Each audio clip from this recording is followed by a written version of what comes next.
এই গরম হালত আইসক্রিম খাইলাম, দই খাইলাম, ঠান্ডা ঠান্ডা ফালুদা খাইলাম, তারপরও আর হইল ঠান্ডা নোর। আর হইল ঠান্ডা হচ্ছে কি একমাত্র শকর বেডের মাথা গো যদি খাইতে মেরি, তারপর আর হইল একবার ঠান্ডা ঠান্ডা কুল কুলে দিতে হই। প্রত্যেক মরদ ফোয়া, প্রত্যেক ছেলে তার শকর বেডের মাথা গো যদি খাইতে পারে, তারপর তার খুলজে তার মন একদম ঠান্ডা বরফ বরফ কুল কুলে দিতে হই। এছাড়া আইসক্রিম, তারপর দই, ঠান্ডা ঠান্ডা ফালুদা, এই কিচ্ছুই তার খুলজে ঠান্ডা করতে পারত না।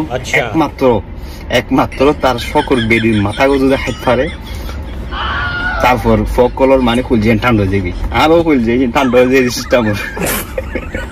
এই গরম হালত আইসক্রিম খাইলাম, দই খাইলাম, ঠান্ডা ঠান্ডা ফালুদা খাইলাম, তারপরও আর হইল ঠান্ডা নোর।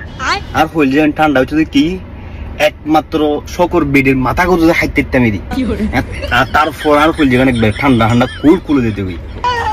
প্রত্যেক মরদ ফোয়া, প্রত্যেক ছেলে তার শকর বেডের মাথা গো যদি খাইতে পারে, তারপর তার খুলজে তার মন একদম ঠান্ডা বরফ বরফ কুল কুলে দিতে হই। এছাড়া আইসক্রিম, তারপর দই, ঠান্ডা ঠান্ডা ফালুদা, এই কিচ্ছুই তার খুলজে ঠান্ডা করতে পারত না।